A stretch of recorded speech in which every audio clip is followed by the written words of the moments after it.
ሰላም ወደ አድማጮቻችን የዝውውር መስኮቱ ዛሬ ይዘጋል። በክለቦች የዓለም ዋንጫ ምክንያት ዛሬ ተዘግቶ ከ6 ቀናት በኋላ መልሶ የሚከፈት ይሆናል። የክለቦች የዓለም ዋንጫ ሲከፈት ስለዚህ ቡድኖች እንቅስቃሴ ላይ ናቸው። በተለይ ማንቸስተር ሲቲ እና ቸልሲ። ማንቸስተር ሲቲ እንኳን በእንቅስቃሴዎቹ እንግዲህ የጨረሰ ያለ ይመስላል። 4 ተጫዋቾችን ማስፈረም ችሏል። ያንንም አረጋግጧል። እንግዲህ የሚቀረው የቸርኪ ብቻ ነው። ቸርኪ ሙሉ በሙሉ ተጠናቋል። የጤና ምርመራውን አድርጎ ይፋ መደረግ ብቻ ነው የቀረው። ማርከስ ቤንትሪን ከቸልሲ የሚያስፈርሙበት መንገድ አለ። ቸልሲዎች 2 ተጫዋቾችን የመጨረሻው ሂደት ድረስ እየሞከሩ ነው። ለሚኞል 3ኛ ጥያቄ ቀርበዋል። ለጊተንስ 2ኛ ጥያቄን አቅርበው መልሶችን እየተጠባበቁ ይገኛሉ። ሊቨርፑል ቤት ሲኔድ የሊቨርፑል ደጋፊዎች ደስ የማይል ዜና መጥቷል። ዳርዊን ኑኔዝ የአልሃሊን ጥያቄ ውድቅ አድርጓል። ወደ ሳውዲ የሚሄጃ ጊዜው እንዳልሆነና ወይ በፕሪሚየር ሊጉ በአውሮፓ መድረኮች ላይ መጫወትን እንደሚፈልግ ግልጽ አድርጓል። ሌላኛው መረጃ የሚሆነው ሊቨርፑል እንግዲህ ጥሩ ዜና የሚሆነው በርንማውዞች የግራ መስመር ተጫዋች ለማስፈረም ጥረትን እያደረጉ ይገኛሉ። ይህ ማለት ሚሎስ ኬርኬዝ ወደ ሊቨርፑል የሚያደርገው ዝውውር መጠናቀቁ ላይ እንደደረሰ ያሳያል። ሰላም ወደ አድማጮቻችን የያያ ስፖርት ነው። ላይክ፣ ሼር፣ ኮሜንት፣ ሰብስክራይብ ማድረጋችሁን አትርሱ። አርሰናል ጋር በሚመለከትም አዳዲስ መረጃዎች አሉን። በተለይ ዙቢሜንዲና ሴስኮ ጉዳዮች ምን ደረሱ የሚሉ ነው የብዙ አድማጮቻችን ጥያቄ። ሴስኮ የሚመለከተው አልሃሊ ጥያቄዎችን ለማቅረብ እየሞከረ ነው። አርቢ ሌቪንግ የሌሎች ተጫዋቾችን ዋጋ አይቶ ለአርሰናል ዋጋውን ከፍ እያደረገባቸው ይገኛል። ነገር ግን ድርድሮቹ እንደሚቀጥሉና ከዛው ውጭ ኮንትራቱ ላይ ማፍረሻ ስላለው መድፈኞቹ ተቀዳሚ ዓላማቸው ቤንጃሚን ሴስኮን ማስፈረም ነው። ዛሬ ማርካ ይዞት በወጣው ደግሞ በትልቁ ዙቢሜንዲን በሚመለከት ሪያል ማድሪዶች ጣልቃ ገብተውበታል የሚል ነው። ነገር ግን የአርሰናል ምንጭ ደግሞ ውስጥ አዋቂ የሆኑት ነገር ግን ቅድመ ኮንትራት ከአርሰናል ጋር ፈርሟል። ስለዚህ ይህንን ቅድመ ኮንትራቱን ማፍረስ የሚችል አይደለም የሚል ነው። እንግዲህ ወደ አድማጮቻችን ያያ ስፖርት ነው የዝውውር ትክክለኛው ቦታ ነው። ስለዚህ ላይክ፣ ሼር፣ ኮሜንት፣ ሰብስክራይብ ማድረጋችሁን አትርሱ። ኢትዮጵያ ውጭ ካላችሁ ደግሞ ጆይን በማድረግ የያያ ስፖርት ቤተሰብ ይሁኑ። ስለ ያያ ስፖርት አዳዲስ የዝውውር መረጃዎችን በየዕለቱ የምታገኙበት ተመራጩ ቦታ ነው። እንግዲህ የመጀመሪያው መረጃችን የሚሆነው አድማጮቻችን በሊቨርፑል እንጀምር። እንግዲህ ሊቨርፑል ባለፉት ቀናቶች እንቅስቃሴ ላይ ይገኛል። በተለይ ቡድኑን የሚለቁ ተጫዋቾች ላይ ጥረቱን እያደረጉ ይገኛሉ። የመጨረሻ ያሉትን ድርድር ለፍሎሬንቲን ዌርዝ አቅርበዋል። ኦልሞስት ወደ 138 ሚሊዮን ዩሮ የሚሆን ነው። ወደ 119-120 ሚሊዮን ፓውንድ ነው። ድርድሮቹ እንደቀጠሉ ናቸው። ባየር ሊቨርኩሰን የሱን ተተኪ መፈለግ ላይ ይገኛል። ጃክ ግሪሊሽን የሱ ተተኪ አድርጎ ወደ ባየር ሊቨርኩሰን ለመውሰድ ጥረቶችን እያደረጉ ይገኛሉ። ስለዚህ በአጠቃላይ የሊቨርፑል ይህንን ዝውውር የመጨረስ እድሉ 99% ላይ ደርሷል ማለት ይቻላል። የሚቀረው የ5 ሚሊዮን ፓውንድ ጉዳይ ነው። ያንን ድርድር በቅርቡ የሚያደርጉ ይሆናል። ሌላኛው የዝውውር መረጃ የሚሆነው ሊቨርፑልን በተመለከተ እንግዲህ በጥሩ ዜናዎችን ጀምር በርንማውዝ የግራ መስመር ተከላካይ እየፈለገ ነው የሚገኘው ሚሎስ ኬርኬዝን ለመተካት። ስለዚህ አንድሪያን ተርፍትን ከሌንስ ለማምጣት ጥረቶችን እያደረጉ ይገኛሉ። ይህንን ተጫዋች የሚያመጡ ከሆነ የግራ መስመራቸው የሚተኩ ይሆናል። 17 ሚሊዮን ፓውንድ ለዚህ ተጫዋች የሚያወጡ ይሆናል። ሚሎስ ኬርኬዝን በ45 ሚሊዮን ፓውንድ የሚሸጡ ይሆናል። በአጠቃላይ ለበርንማውዝ ጥሩ ሂደቶች ላይ እንደሚገኙ የሚያሳይ ነው። ሊቨርፑል ቤት ሳንወጣ ሌላኛው መረጃ የሚሆነው ሊቨርፑልን በሚመለከት የዳርዊን ኑኔዝ ጉዳይ ነው። ዳርዊን ኑኔዝ ለአልሃሊ ቀርቦ ነበር። አልሃሊ 55 ሚሊዮን ፓውንድ ድረስ የመክፈል ፍላጎት ነበራቸው። ነገር ግን ዳርዊን ኑኔዝ አልሃሊን ጥያቄ ውድቅ አድርጓል። ይህ እንግዲህ ትንሽ ለሊቨርፑል ደጋፊ የሚያስደስት አይደለም። ትክክለኛ ገንዘቦችን ሻጭ ክለቦች ስትሆን ከሳውዲ ክለቦች ነው የምታገኘው። ከእንግሊዝ ፕሪሚየር ሊግ ክለቦች በጣም ተደራዳሪና ዋጋ ለማስቀነስ የሚሞክሩ ስለሆኑ ይህ ትንሽ አስቸጋሪ ያደርገዋል። ሃርቪ ኤሊየት 22 እና 23 ዓመት ላይ ይገኛሉ። ሁሌም በቁመቴ ምክንያት ቋሚ ተጫዋች ሳልሆን ብዙ ጊዜያቶች እያላፉ ይገኛሉና ቋሚ ወደ ምጫወትበት ክለብ የመሄድ ፍላጎት እንዳሉ ተናግረዋል። ኒውካስትል የዚህ ተጫዋች ፈላጊ ናቸው። ኤዲ ሃው በጣም ነው የሚያደንቁት። ስለዚህ ወደዛ የመሄድ እድሉ ሰፊ ነው። በተለይ በቦታው የፍሎሪያን ዊርዝ ስለሚመጣ ከዛው ከርቲስ ጆንስ ቦታውን ተክቶ መጫወት ስለሚችል ይህ ተጫዋች የመልቀቅ እድሉ ሰፊ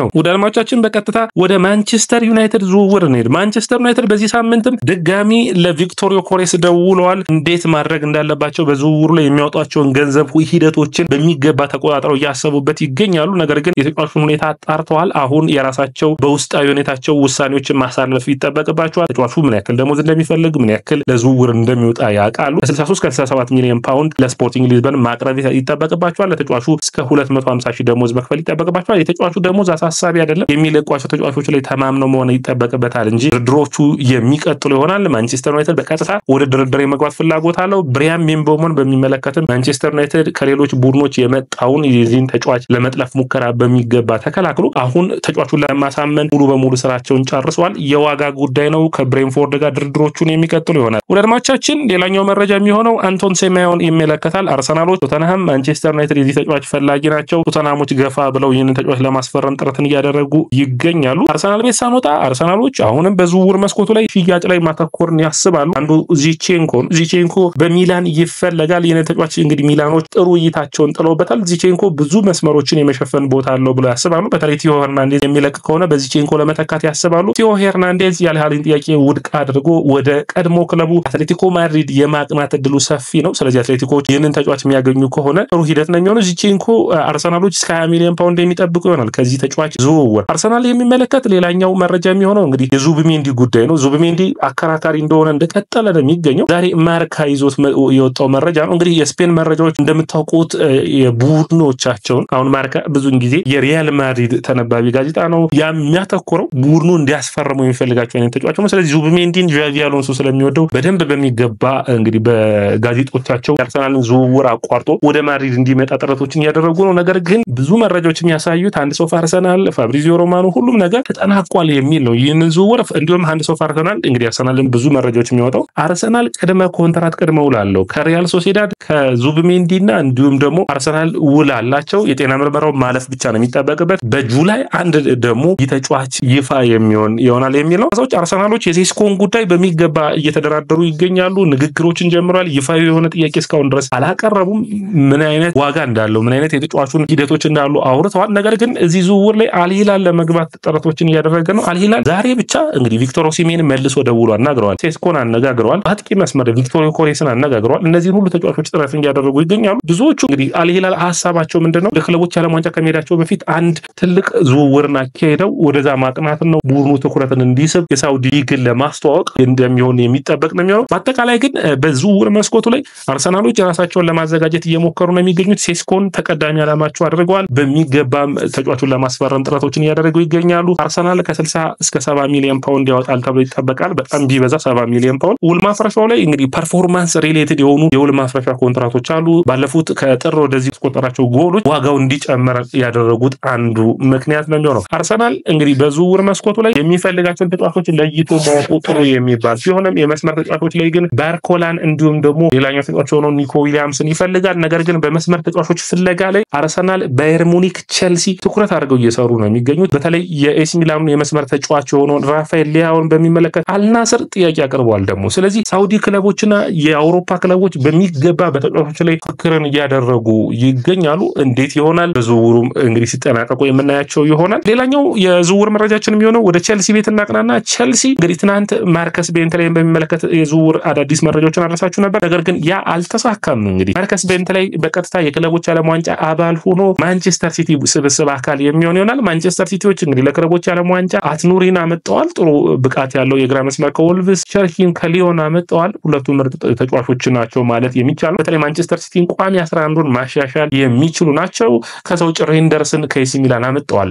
አሁን ደግሞ ሌላኛው ግብ ጠባቂያቸውን ካርልሰን ስለለቀቀ ሶስተኛ ግብ ጠባቂ ማርከስ ቤንተላይን ከቼልሲ ማምጣት ችሏል። ስለዚህ እነዚህ ድርድሮች ማንቸስተር ሲቲን ጠንካራ ያደርጋሉ። ቼልሲም የራሱ የሆነ የተሻለ ቡድንና ስብስብ ይዞ ለመሄድ ይፈልጋል። አንዱ የሆነው እንግዲህ መማዱ ሳረን የቡድኑ አባል አድርገዋል። አንድሬ ሳንቶስን ሁለቱንም ስትራስቡርግ ነው የወሰዳቸው። ነገር ግን ሊያም ሮዘነሪ ይህንን ስም ታውቁታላችሁ። ሊያም ሮዘነሪ የስትራስቡርግ አሰልጣኝ ናቸው። በሚገባ ስለማማዱ ሳር አንድ አስተያየት ተናግረዋል። ትልቅ ተጫዋች ነው። ትልቅ ተጫዋች ብቻ ሳይሆን ግን ሁሉ ነገሩን መቆጣጠር የሚችል ልሁን ንዴቱን መቆጣጠር የሚችል ከዛ ውጭ በጣም ፈጣን አትሌቲክ የሆነ ብቃት ያለው ከኳስ ጋር ምቾትን የሚሰማው ድንቅ ተጫዋች ነው። በኔ እይታ አሉ በዓለም ምርጥ ከሚባሉ ተከላካዮች ውስጥ በሚቀጥሉት ዓመታት የመሆን እድል አለው በማለት ይህንን ተጫዋች እንግዲህ አድንቀዋል። እንግዲህ ቼልሲዎች የስብስባቸው አካል አድርገው ወደ ክለቦች ዓለም ዋንጫ የሚወስዱት ይሆናል። ይህ ብቻ አይደለም። ለቼልሲ እንግዲህ ሁለቱን ተጫዋቾችም ድርድር እያደረጉ ነው። ለማይክ ሚኞል የመጀመሪያ ጥያቄያቸውን 10 ሚሊዮን ዩሮ አቀረቡ፣ 15 ሚሊዮን ዩሮ አቀረቡ። አሁን ለኤሲ ሚላን ሶስተኛ ጥያቄ 18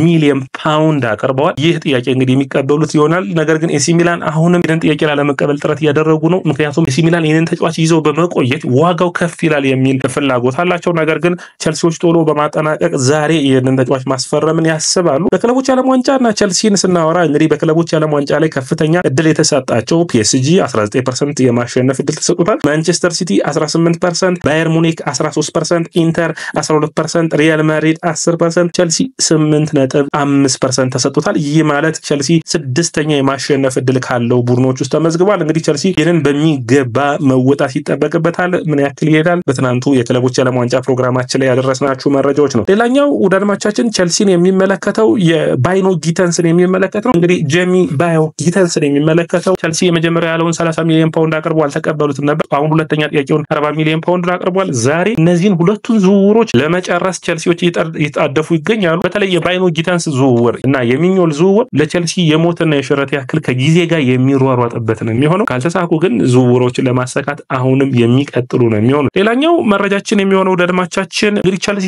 ዛሬ ወደ ስብስቡ በሙሉ በአጠቃላይ ማለት ነው የሚመለስ ይሆናል። ወደ ኮባር የሀገራቸው ከሚጫወቱ ተጫዋቾች ውጭ ያሉትን ማለት ነው እነዚህን ሰብስቦ ለክለቦች ዓለም ዋንጫ ዝግጅትን የሚያደርግ ይሆናል። ቸልሲ ጋር ሊያም ዴላፕን በሚመለከት ጋሪ ሊንከን አስተያየቱን ሰጥቷል። እኔ አለ ታዳጊውን አሌን ሽረር በሱ ውስጥ አየዋለሁ፣ እንዲሁም በግልጽ እንደተናገረው ከሆነ ጸጉር ያለውን አሌን ሽረር ነው የማየው በማለት እንግዲህ አስተያየቱን ሰጥቷል። አሌን ሽረር መላጣ እንደነበርና ጸጉሩ የተመለጠ እንደነበር የምታስታውስ ነው። ይህንን ተከትሎ እንግዲህ በተለይ እንዲሁም አለ አርሰናል ያስፈርመዋል ብዬ ነበር የጠበቅኩት፣ ትልቅ አቅም ያለው ተጫዋች እንደሆነ ግን ይታመነኛል ብሎ አስተያየቱን ሰጥቷል። እንግዲህ ማንቸስተር ዩናይትድ ቤት ሌላኛው ሆይላንድን ክለብ እንዲፈልግ ነግረውታል። ጥረቶቹን እንዲያደርግ በማንቸስተር ዩናይትድ የመቆየት እድሉ ጠባብ እንደሆነ አስረድተውታል። ሌላኛው የዩናይትድ መረጃዎቻችን የሚሆኑት ማንቸስተር ዩናይትዶች 9 ተጫዋቾችን አሰናብተዋል። ኤሪክሰን፣ ኢቫንስ እና ሊንደሎፍ ከዋናው ቡድን 6 ታዳጊዎችን ጨምረዋል። ነገር ግን ሶስተኛ ግብ ጠባቂያቸው የሆነውን ቶሚ ተንን በሚገባ ድርድሮችን እያደረጉ ይገኛሉ። ማንቸስተር ዩናይትዶች በግልጽ ቡድኑን ለማጠናከር ጥረታቸውን እየቀጠሉ ነው። በዚህ ዝውውር 3ቱን ተጫዋቾች የሚያጠናቅቁ ከሆነ ቀጣይ ደግሞ የአማካይ መስመሩና የግብ ጠባቂ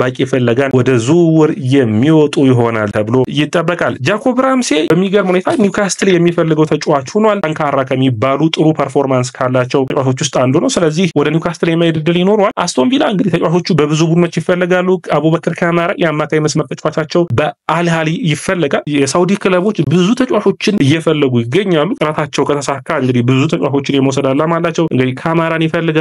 ጊብስ ዋይት ሞርጋን ጊብስ ዋይትን ማንቸስተር ሲቲ ይፈልገዋል፣ አርሰናል ይፈልገዋል። አሁን ደግሞ አልሂላል የዚህ ተጫዋች ፈላጊ ሆኖ መጥቷል። ሌላኛው የሚሆነው ማንቸስተር ዩናይትዶች በዚህ ሳምንት ከቪክቶር ኮሌት ጋር ንግግር ይጀምራሉ። በደሞዝ ጉዳይ መስማማት በፍጥነት ይችላሉ ተብሎ ይጠበቃል። ሌላኛው እንግዲህ አርሰናል ቤት እንሂድና የአጥቂውን ጉዳይ እንግዲህ የሴስኮን ጉዳይ የቪዲዮ ማስረጃ ወጥቷል። ከሳካና ከቪኒሲየስ ጁኒየር ማንን ትመርጣለህ ሲባል ሳካን ብሏል። ከሳካና ያማል ሳካን መርጧል። ከሳካና ከፎደን ከሳካና ከፓልመር ከነዚህ ሁሉ ተጫዋቾች ሳካን መርጧልና ይህ ተጫዋች ወደ አርሰናል ውሰዱኝ እያለ ይሆን። እነዚህ የዝውውር መረጃዎቻችን ይመስላሉ። ደልማቻችን ላይክ፣ ሼር፣ ኮሜንት፣ ሰብስክራይብ ማድረጋችሁን አትርሱ። የእናንተ ላይክ፣ ሼር፣ ኮሜንት፣ ሰብስክራይብ ብዙዎቹ ጋር እንደርስ ያግዘናል።